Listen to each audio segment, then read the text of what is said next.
Hi, my name is Deon Rebello, and this is the Bullion Vault. Hi, Willem, how you doing? Good to yourself, Deon. Good. Episode 40. And this last week has been quite interesting. The previous week we broke $4,000 an ounce in gold, and it then surged to a height of 4,300 and I think $80 an ounce, and kind of settled back to around 4,250 odd dollars an ounce. So it's interesting for gold that it broke that all-time high, and it kind of where we expected maybe a greater profit taking that would pull it back to the $4,000 mark or even lower. It actually went up and it stayed up. It speaks a lot about where we are. Definitely. I mean, and there's a few other things to consider why, gold has come down a little bit. And it's not just about profit taking, funnily enough. It's also that, firstly, the US dollar is a bit stronger at the moment. And secondly, Trump has admitted that the tariffs against China that's being imposed now, because of course, there are a new round of tariffs because China did something, and. So now I think they're sitting at what 140% somewhere around there. Um, but yeah, basically what it comes to down to is he's admitted that these tariffs are unsustainable, and that has sort of given the investors the impression, if I can call it that there's an understanding that this cannot continue and something needs to be done about this and something will be done about this, which has also strengthened the sentiment towards the US and the dollar. So we've seen stronger dollar, and that has also driven the gold back a little bit. But we're talking about a dip of, what is it, from $4,380 basically to 2,220 or 2,250, where it is.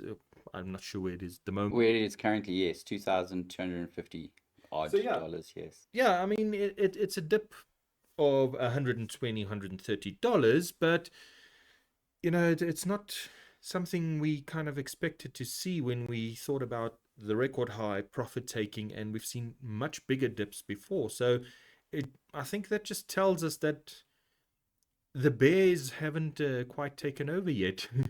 And if we look at the US housing market, it is at an all-time high. In other words, the price of the actual properties, what they value, and to what they're actually really worth. There's a massive bubble there. So again, this is talking of another bubble developing. We see it across the board. We see reserve banks. I read another article yesterday where they were saying that the buying from reserve banks is also at an all-time high this decade, for this century. Yeah, we've talked about this before. We've seen massive buying of gold from reserve banks, um, you know, building a stockpile of gold to support foreign currency or whatever else they have. And as you said, I think China has now been buying gold for 11 consecutive months. Um, and they're not even the biggest buyer. We spoke about that as well, that other countries are buying gold. Other countries are stockpiling gold. Countries are repatriating their gold. It's interesting to see these countries actually building their stockpiles of gold and choosing this as a hedge over foreign currency. Yeah, it's you say this, and I mean, I was looking at also the US debt margin. I mean, it's sitting at $1.3 trillion dollars. And again, this speaks a lot to the Fed's monetary policy, and also global, especially the Western world monetary policy. France again, also their levels of debt are through the roof. S&P has actually almost given them a red light warning, that it's at levels that are not sustainable. So we're seeing this across the board. And again, this is that uncertainty that leans to a strong gold price and value. Yeah, I mean, this is the thing. We're always told, oh, developed economies can sustain debt levels of over 100% debt to GDP. Um, and it's only a matter of time before that actually comes back to bite. Yeah. And it's been that way for years and years now, so it can't last forever. Yeah, and then we look on the other side, we look at silver. and where it also broke its all-time high and has strengthened. I mean, when we looked at it last week, it was around $51.40. This week it's at $51.70. So it's holding a little bit of an upward lateral movement, but it's showing that the demand for silver is there, and it's holding its value. And this is again from from when we've been tracking silver as a commodity, it was always quite erratic. It would have these big jumps and then these big pullbacks, and yet it's not showing that. It's showing a very similar pattern to gold in its behavior. Yeah, well, there has been a bit of a retreat on silver as well. As we said, we're seeing these massive all-time highs, and people are going to cash in. I mean, silver hit $54 just about on the all-time high. As you said, it's now sitting at 31. I can actually give you the exact 51.70 when I last checked. I'll give you a real-time update here. It's right now it's sitting at 51.90. So just in the space of 20 minutes, it's jumped up from 70 cents to 90 cents, which it's interesting.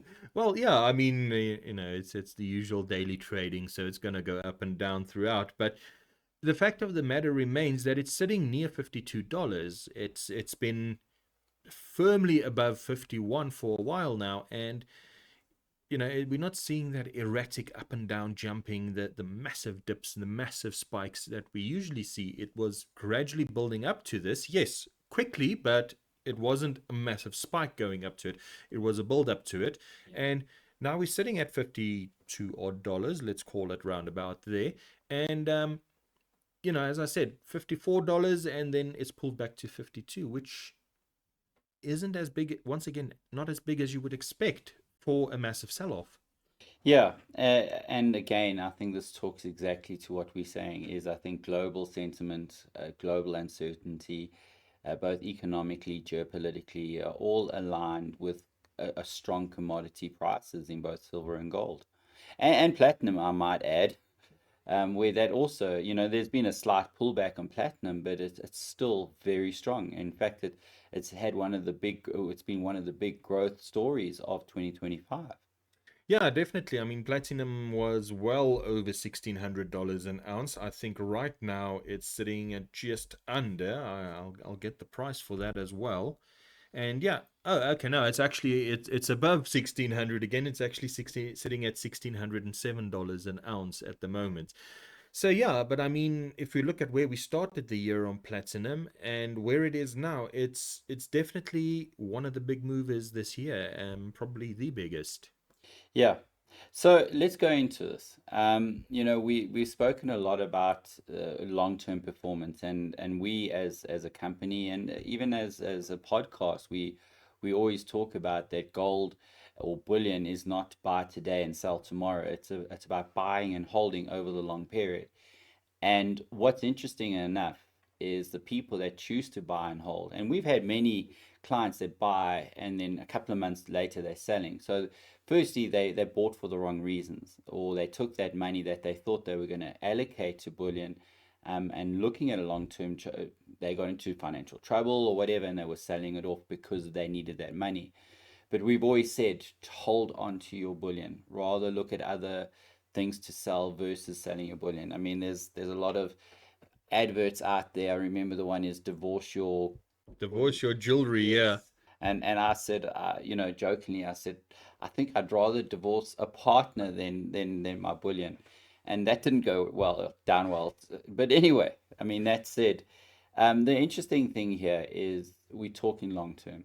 So let's just unpack gold over the last 53 years, 54 years, Well, 55 years.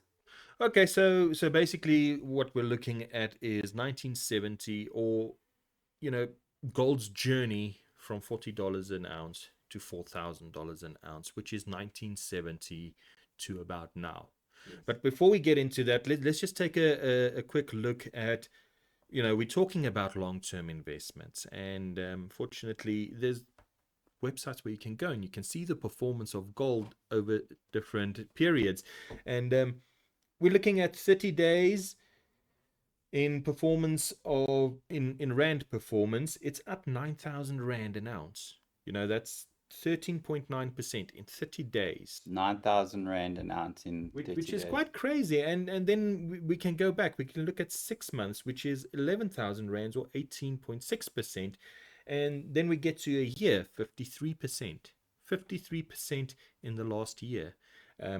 5 years, we're looking at 135%. Now, when we talk about long term, we usually talk about 20, 30, 40 years. But we're talking about 5 years, and already we're seeing 135% increase on it.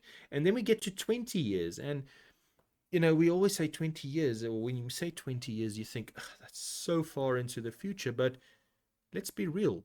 20 years ago was 2005. It's not that long ago. It's how quickly time passes. And if you've got something like this, which is an investment for the long term, 20 years is absolutely nothing. And we look at those 20 years, and it's gone up by 2,313%. Okay, so let's just get this right. So in dollars, right? That's in rand. In That's in rand. rand, yes. I So can get the dollar figures as so well. over the last 20 years. All right, so in dollars, it's 817% that it's gone up. In South African rands, it is actually, of course, the ZAR is at the bottom of the list. It's 2,313 rands. Okay. Now, of course, a big part of the discrepancy there is that, the rand has weakened significantly over those last 20 years, Absolutely. which, of course, is another reason to get into gold. Yeah. We've always been a big advocate of it. To say that the rand is a very volatile currency. I know this from people that trade in currencies. They like the rand because it gives nice returns. So it's quite a dynamic currency. But what we've seen, and this is the same story with the inflation and all those, is it's big movements downwards or big movements in loss of value. Whereas gold over the same period or silver over the same period is big movements in increasing in value. And that's interesting. That again it comes down to that. Yeah, and so let's get back to our original story, which is the journey from $40 to $4,000. And basically, if you look at 1970, it was sitting at 38.9 was the average of the year for an ounce of gold. So pretty much 40, just under 40. And we're looking at gold now, $4,255 an ounce. And the scary thing is that is a 10,537% increase. So it's basically 55 years, but 10,537% is absolutely in US dollars. insane. That is in US dollars. Yeah. It becomes ludicrous when we look at the rand, because in 1970 it was actually $1.50 to a rand. It was $0.71 to the rand. Yeah. And so basically what that means is it was 28 rands 40 for an ounce of gold. I mean, can you absolutely imagine that? 28 rands 40. And I mean, I with 28 rand now, you can't even buy a loaf of bread, or you will, but it's not going to be a great loaf of bread. Well, I think a loaf of bread is still around there, but you probably can't buy a bag of chips and a Coke. Yep, 100%. So we're looking at gold now, and it's sitting at 73,784 rands to an ounce, which means over that 55 years, we have seen a 259,706% increase, which is, I mean, I actually checked if I was using the correct calculator, because it seemed absolutely insane. Yeah, and again, this speaks to that long-term growth. It speaks to the fact that you hold something of value and you're allowed to grow. The real value is over the long term. I mean, I've just got to look at our own clients. People that bought 4 years ago, 5 years ago are smiling right now. There are clients that have nearly gone 3 times the value of what they actually originally purchased, and across the board, and that's including a 15% margin on value-added tax. Yeah, and I mean, it's, this is the thing. It's don't just be reckless with your money. Don't be reckless with your investments. Don't think, what can I get this time next year? What can I get out in 2 years or in 6 months or whatever? If you're investing your money, you're looking at the long term. You're looking at when I retire. You're looking at something for my children or my grandchildren, even. And that's the difference. That's a mindset change that needs to happen when you're thinking about these things. As we've quite clearly demonstrated, it's not a case of I'm going to buy this today and then I'm going to sell it in 6 months and make a few $1,000 profit. No. And again, it underpins what we've always said. It's about generational wealth. It's about making sure that what you do today supports you later on in life. It's about that 5, 10, 15, if not 20, 30-year growth. And it's also about protection. I mean, we've spoken about it many times. We've spoken about Argentina, we've spoken about Nigeria. The rate of currency devaluation that can happen, something like a sovereign default happens, and you see currency depreciating very quickly. You end up with a currency that's worth very, very little. However, the gold still carries the same price in US dollars. And so it's protection as well. Yeah, and that's it. I mean, that underpins the whole story behind bullion, behind gold, behind silver. Any other interesting facts with regards to gold specifically?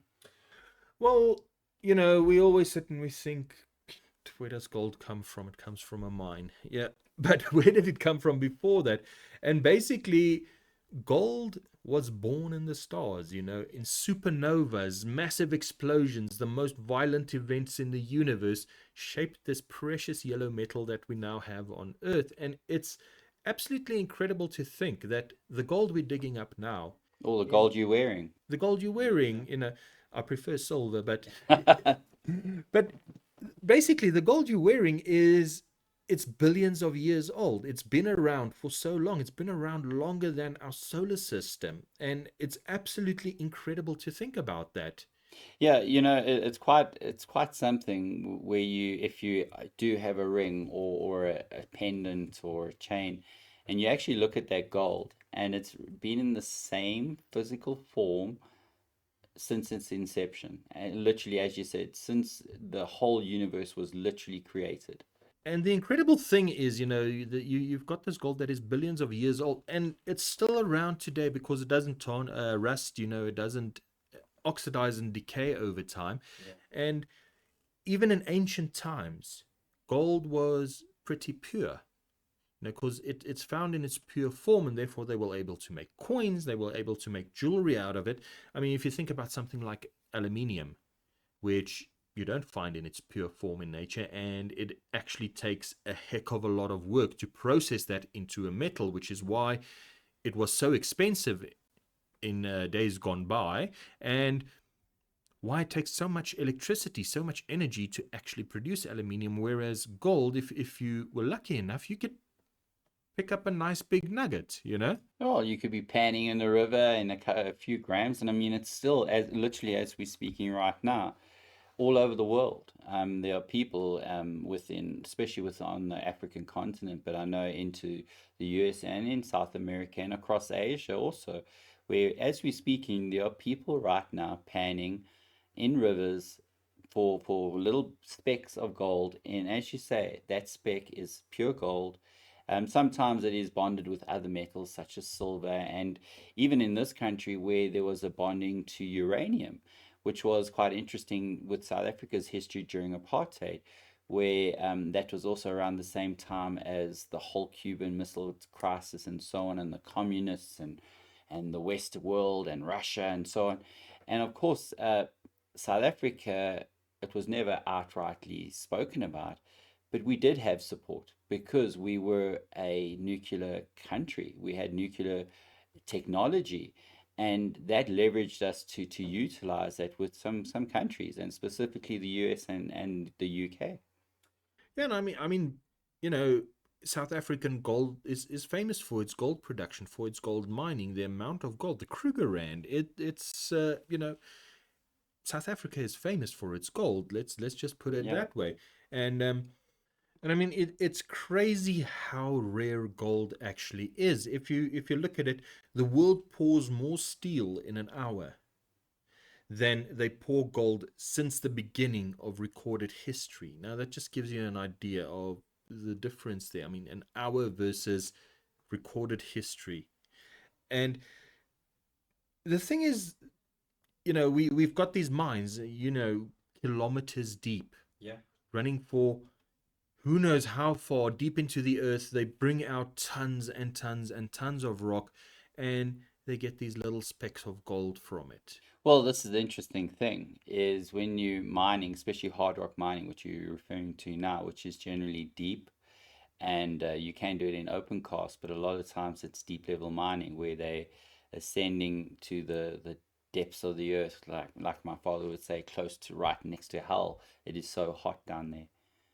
So you can be on surface and it could be sub-zero temperatures. You go under a few kilometers down and it's 30, 35, 40 degrees centigrade.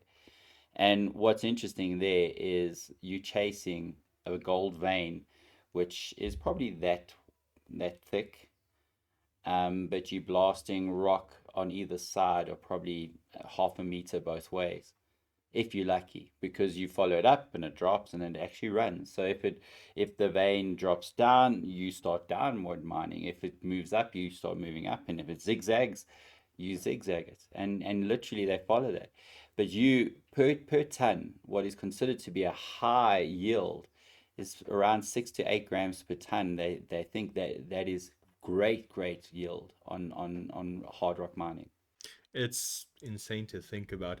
And here's the thing: the seabeds is another source of gold, and it's estimated that there's about 15,000 tons of gold in the seabed. So, you know, instead of asteroid mining, maybe they should start thinking about something closer to home because it's right there. It's just who's going to be the first to figure out how to get it. Well, you say that, and I'm smiling. I actually saw one of these reality shows where they do mining in the sea, but they do it in the middle of winter of all places, and I think it's up in Alaska or one of those countries. And I'm like, why don't you guys just come here in the summer?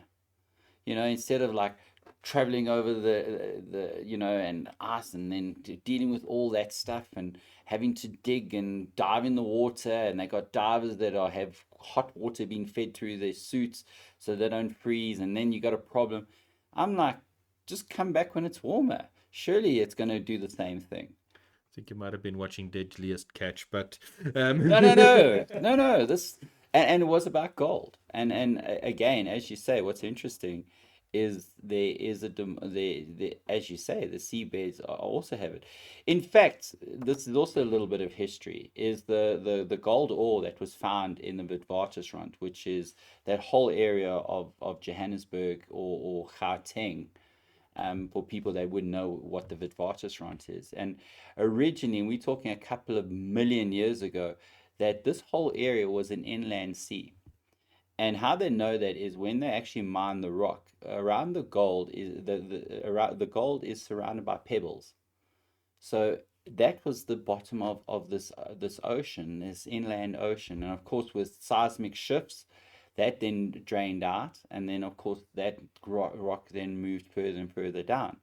But so even now, when you mine those rocks and you do a cross section slice, you'll see all the pebbles, and that shows that that was actually the bottom of that ocean.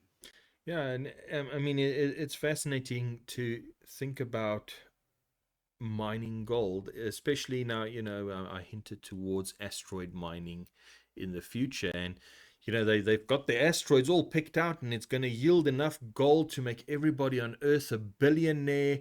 And therein lies the problem. The only reason gold is worth what it's worth is because it's rare, it is because it's difficult to get hold of. And, you drag an asteroid over here with hundreds of millions of tons of gold, and it's basically going to become worth as much as iron or brass. Yeah, there's a valid point to that, and I mean, you talk about asteroid mining, and I was thinking, the Avatar story of an Unobtainium and different planets and so on. But the future of our species is definitely within the stars, and again, will we be utilizing those metals en route to other places? In other words, almost using those asteroids as like refuel stations of some sort. Well, possibly, but then again, gold wouldn't be of much value once again. Well, who knows? Maybe they'll be able to develop technology where they can utilize it.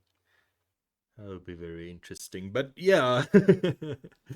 And then just on silver, we've seen silver's really been strong, and we've gone through this quite a number of times. Is it sitting so above the $50 mark?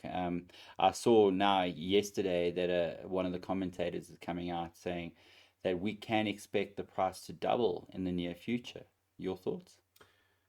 Well, I mean, right now silver is, as you said, it is strong. It's been sitting above $50, and a while ago we said once it does that, we don't know what it's going to do because it hasn't been there before.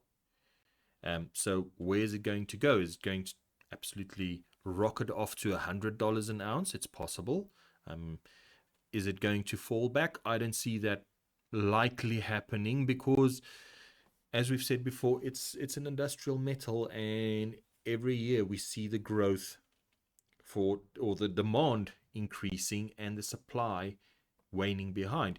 We've had a deficit for so many years now in the production of silver, and we're sitting at a point now where they can't mine it fast enough. They literally cannot keep up with the demand.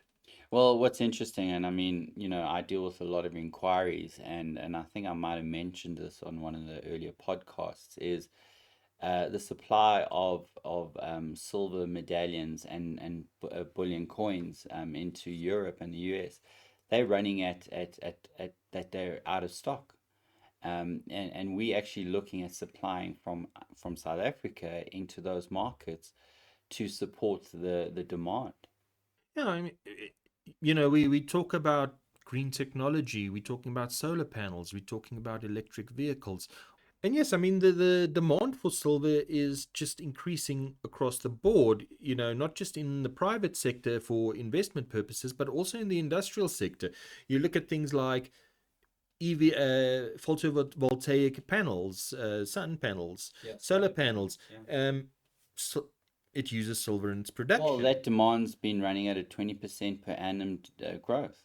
Yeah, and it's the clean energy drive that's pretty much taking over. You look at China. There's more people buying electric vehicles now. They are upgrading to solar power as much as they can, and all of that demands silver.